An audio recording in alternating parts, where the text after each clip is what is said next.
Okay, so thank you so much for taking the time to do this. I truly appreciate it. It's honestly an honor. So coming to the intro part, Steve, from what I hear, I know you've spent over 40 years in entertainment, and now you're heading up distribution at Electric Entertainment, right? So I'm just curious to know, like back then, what did the industry look like? And like in what ways was it similar? In what ways today is it similar? And in what ways is it different back when you started nearly four decades ago? And then like what really drew you to the fast and streaming side of things in particular? Wow, that's a really big, engaging I know it's question. a And mouthful. first and foremost, truly a pleasure to be with you. And I'm honored. Yes, it's been 40 plus years in this industry. And there are certain through lines that are the same today as they were back when I first got in it. On the program licensing side and on the production side, an actor's agreement is still an actor's agreement, as are writers and directors and facility agreements. Licensing to the various outlets, those terms are pretty much the same. And for Matter, the big changes are certain aspects of the marketplace and obviously new delivery technologies such as streaming. But at the end of the day, in my mind, it's really the same through line. Whereas back when my father was in this industry, local TV stations were new and there weren't satellites, and they would bicycle film from station to station to cover programming. And certainly when I got into all this, cable was starting. And if you look at it from a technological point, at the time, local TV stations, local radio stations, they were over the air and people had antennas on their roof.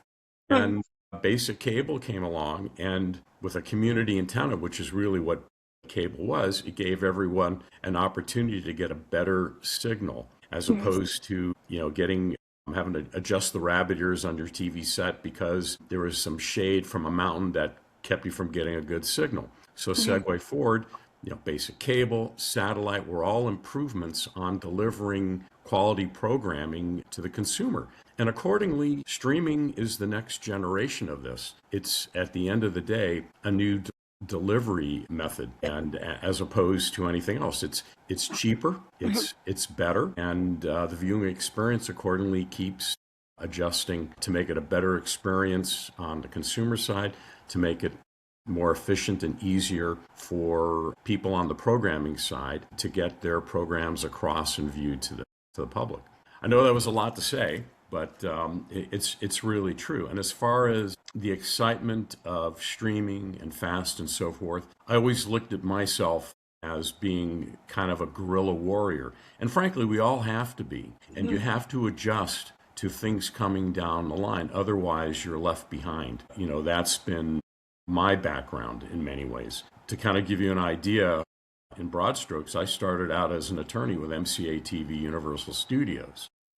And my mentality was, I don't know if I really wanted to be an attorney. I was good, but I never thought I'd be great because I didn't like being an attorney, but it helps. And so my idea was to be, for lack of a better term, a Swiss Army knife where I'd have experience in a variety of ways so that it would help me get to where I want to go, as well as the companies, clients, et cetera, that I work with. So my background as an attorney, initially in distribution. I also was an agent representing writers and producers and directors. I've done production. I am definitely not a production guy. But all these different aspects, I've done ad sales, I've launched cable satellite networks. And so moving into the fast arena, I was able to use matter of fact, all of those skills in putting together and helping Electric Entertainment as we launched Electric Now and Electric Now in Espanol several years ago. So I don't know if I answered the question because you asked a lot of questions, but we tried to get there. No, I think you covered all bases, and it's great. I know. I'm glad that you mentioned, the rise of streaming and fast. And honestly, like in the current economy, it just makes sense, and that's why the numbers keep rising because the younger generations, it just sticks not because of the variety of options available, but obviously, I think there's a subscription fatigue that's very prevalent across the audiences. So I think that's a very valid point you made there. Yeah, just moving on to the next question. Thank you for that intro. I think that was very important to kind of understand your background story and you mentioned that you'd studied law, but I think still the background is mostly like within the entertainment sector. So that makes sense, right? So now for the unacquainted, and I'm sure that there's not many of them, I'd love for you to give us the electrifying electric story. I'm sorry, I just couldn't help myself. It's just, No problem. No problem. but yeah, Dean Devlin founded this company, I feel like around 2 decades ago, right? So I Yeah, and wanted I've been a part of Electric Entertainment now for closing in on 9 years, and all I to. can say is I wish I had met Dean earlier. He's a wonderful guy. Creatively, you can put him, in the brilliant category. But from my perspective, more importantly, he's a really solid, grounded, good person. Certainly, from a creative aspect, Dean's background, having created, written, produced such major franchises such as Stargate, which is going back into production the next go round, the Independence Day movies, our TV series like The Librarians, which has a huge, huge ongoing following, which has led to it going back into production after many years. And the same with our crime procedural Leverage. So Dean, creatively, he is the founder, he is the guru, he is the leader in all aspects at Electric Entertainment. And when I walk into to talk with development executives, I start with talking about Dean's track record because he has never failed. In the action, adventure, sci fi, fantasy, thriller area, he has this amazing track record whereby I can say, maybe he'll get you an award. It's always a possibility. But minimally, he understands popcorn. Everything he produces, people have a good time watching. And that's the key to it. He's all about entertainment. Awards are great, and he certainly has many, but that's what we do.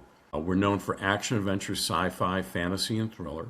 And our Fast channel, which on my first day at Electric many years ago, at this point, Dean said, "So you're my new TV digital guy?" And I said, "Yep." He said, "I bet you don't even know who Pluto is." And I said, "Not only do I know Pluto, I have about 1,000 hours on their platform from various clients. And by the way, they're up the street. We can call over and see if they're available for lunch." And that led to 2, 3 hours that day where Dean and I sat and spoke. And that's when Electric Now, our Fast channel, was created. And Dean, besides being creatively a brilliant writer director, he's also very entrepreneurial and loves tech. And so moving into Fast was a perfect move for Electric. Minimally, we looked at it as it would be a wonderful cross promotional tool whereby we could put up on the channel all of our amazing programs that we created, we produced, and we own, as well as it being a cross promotional vehicle for our other platform partners who we're producing originals for. And certainly the hope in the long run is that we would be able to produce originals for ourselves. And that just started. Our first original on Electric Now, The Polycouple, premiered a couple of weeks ago. And so we're on to that next phase, and it's been just a lot of fun figuring it all out and going from there. Yes, I was just going to bring that up. I think that was some really exciting news, and that happened just this month, right? Mhm. What's the response been like? The trailers have been super awesome. I saw a few and they're like, super engaging. I'll definitely give it a. But yeah, what's the response been like? Well, in one sense, it's too soon to say, but in another sense, I can tell you the press picked it up, and we've had a lot of good feedback from the trade. And the initial numbers look pretty good. But again, we're only a couple weeks into it, and we're still Yes, still pretty. promoting. Yeah, and it's new.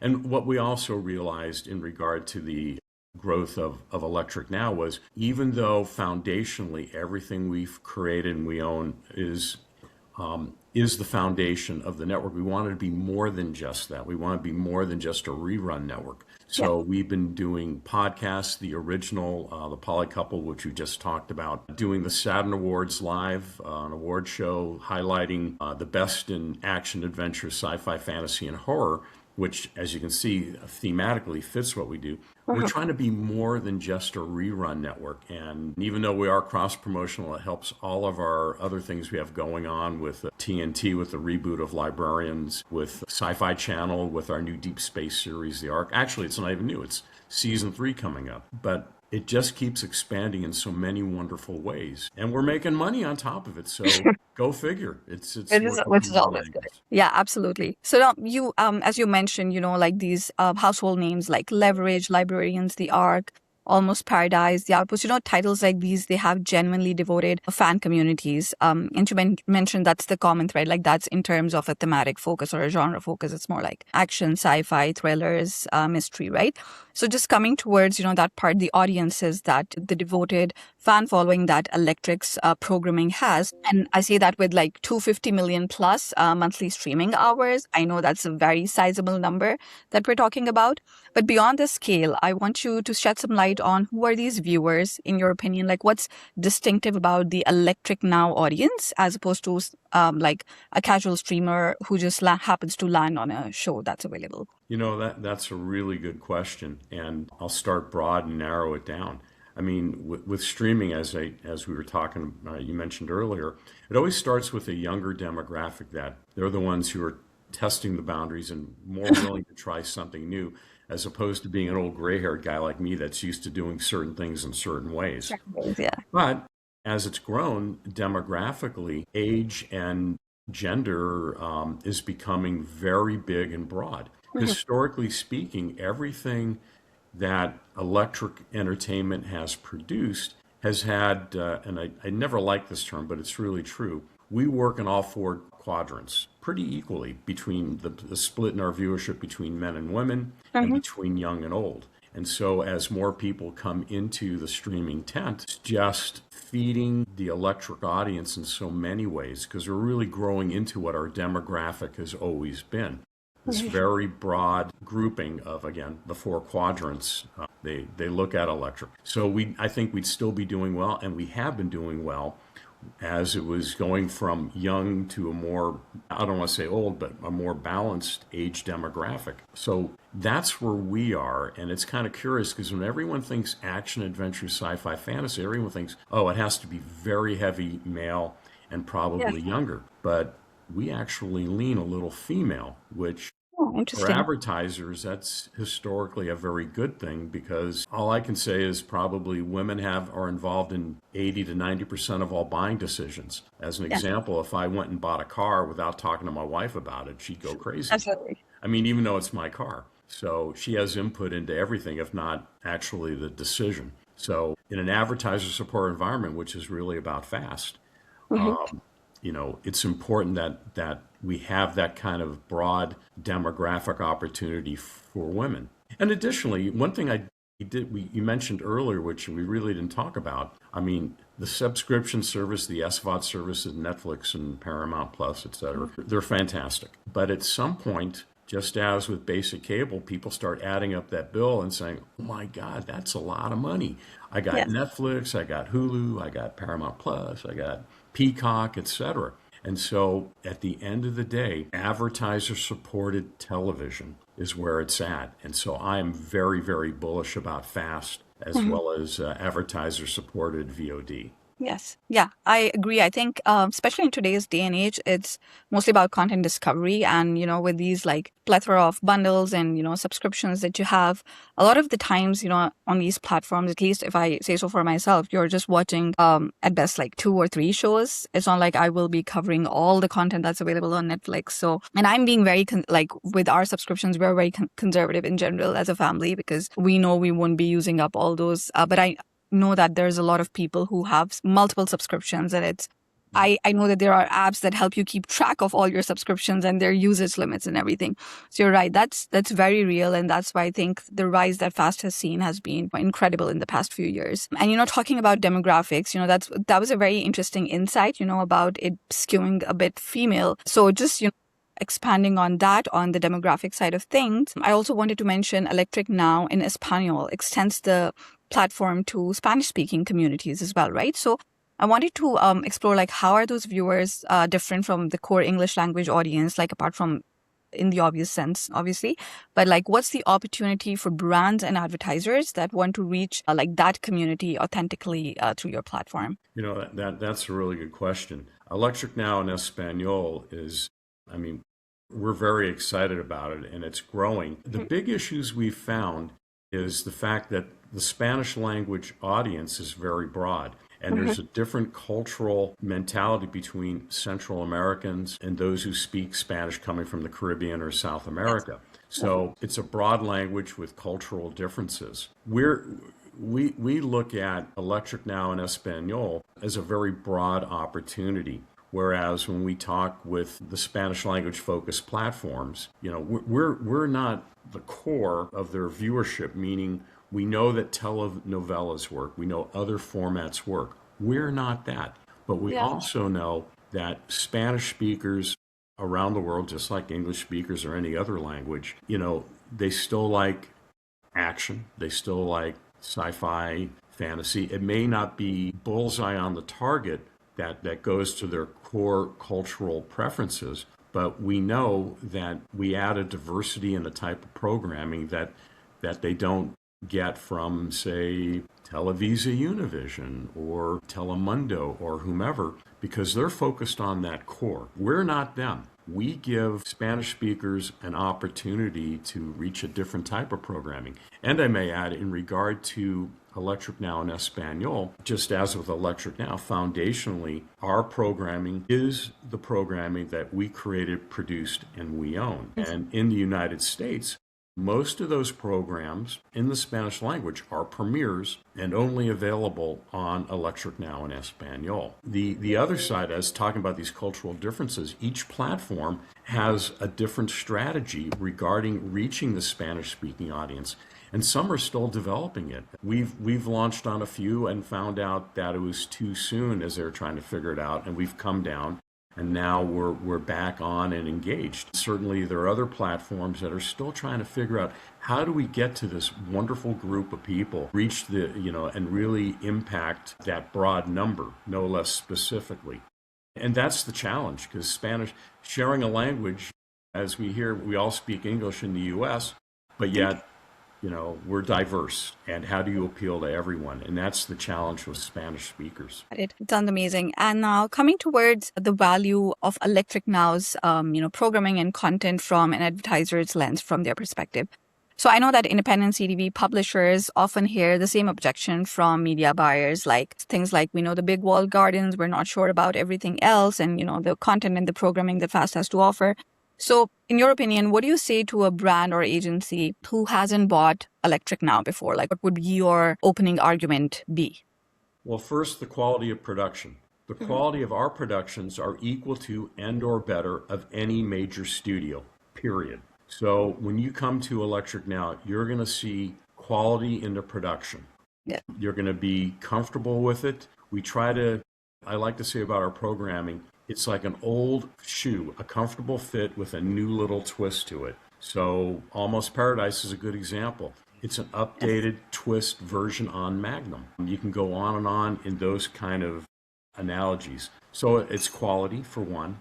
For two, we're a known quantity. We have a huge following. Yes. When Leverage or Librarians, wherever those shows show, our core audience searches them out and sticks with it. I'm going to share a story that I'm going to try and share it. I want I'll keep the platform kind of off in the corner. We'll just say a platform which we get quarterly reports to does a lot of different things. And again, I mentioned that I had a bunch of other clients, so I get quarterly reports because I still get commissions and things from things I've done in the past. So I get quarterly reports for all of them and Electric. So I'm looking at across all this, and it comes to Electric programs, which are up here compared to everyone else I represented. And it comes to Librarians, it's like, wahoo. And Leverage is like, oh my God. So I called the programming exec over there and I said, you need to license Leverage. And he said, I love the program, but why? I said, here's the argument. Look at your own data. And he said, oh, okay. 2 hours later, calls me back and said, we need to license Leverage. Let's do a 1-year non-exclusive. I said, fine. 2 months into that license, I said, we need to go back into production. This is amazing. And so that led to Leverage going back into production. And when it came into production with a brand new platform, I got a call, which from when I'm a seller, I'm usually the one calling the buyers. Buyers usually don't call me unless they want something specific. But I got a call from this particular exec. He said, I'm just calling to say thank you.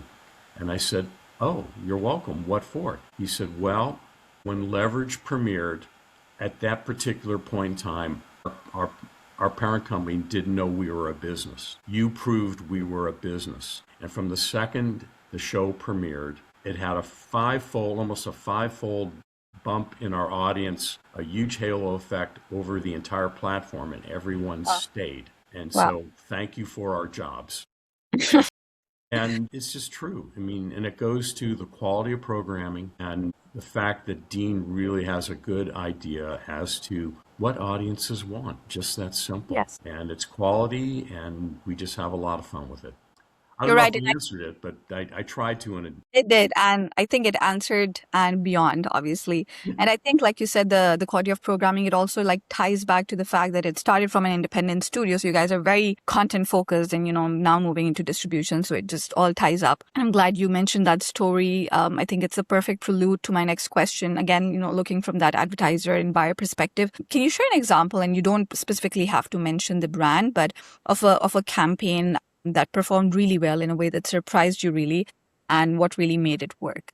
boy, I mean, there's so many experiments going on in the fast arena and the things we're doing at Electric. We try to think in broader terms. We look at our advertisers, we look at our platforms, that we're partners in this, and we Yes. talk about it internally all the time. And I sound like I'm beating a drum till it's worn. But Hmm. our entire team, our attitude is we're your partners. We We're on the share same in this page. franchise.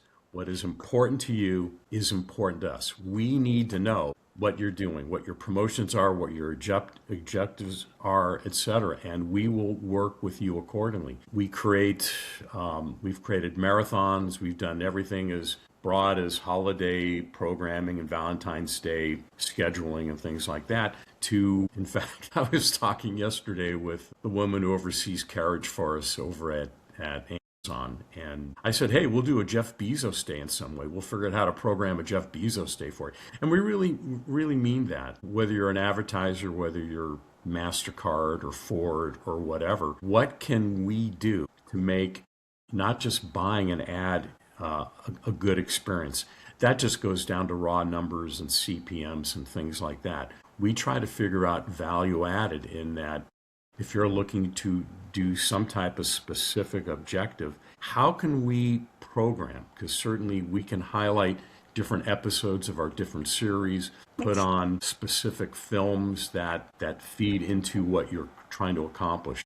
We do all those things all the time. We're always trying to think of what works for our partners, be they platform partners, be they advertisers, etc. I guess that's the best way to explain it. We did a lot of that in the live, when we did the Saturn Awards the last several years as a live event, trying to do things such as, we had the engagement of the Academy too, whereby we could name an innovation award after one of our client advertiser sponsors and things like that.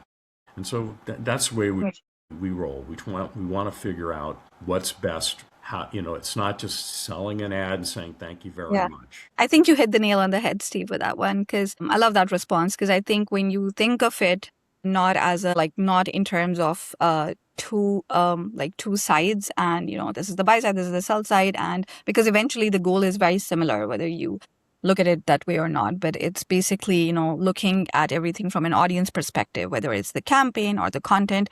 It all ties in together, and it's all part of the same story. And really, what matters is what the audience values the most on your platform, right? Yeah, exactly. And that's what drew us to in essence becoming partners in crime with Elemental, in that it's the same mentality. It's wonderful to programmatically to sell advertising. It's better to incorporate and have advertisers turn into sponsors and partners, and help them help yourselves by everyone wrapping their hands around the goal, around the objective. I'm glad that you mentioned it, because one of my last questions was obviously talking a bit about Ionic Studios. I know it's still a relatively new partnership, but I wanted to know, now that Ionic is representing Electric Now across CDB as your brand level commercial partner, from your perspective, what gap does that fill, apart from things that we already discussed, and how would that partnership change about how Electric Now goes to market? That's a big, broad question. And I can say at this point, we've been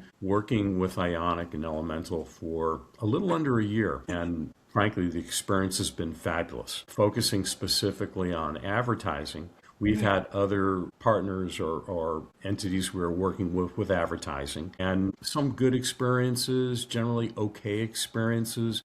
I know technologically, et cetera, everyone's growing and building into the space, which is now maturing. I can tell you that the team at Ionic Elemental came in and they saw a lot of issues with our waterfall, both technically and otherwise, and they cleaned it up.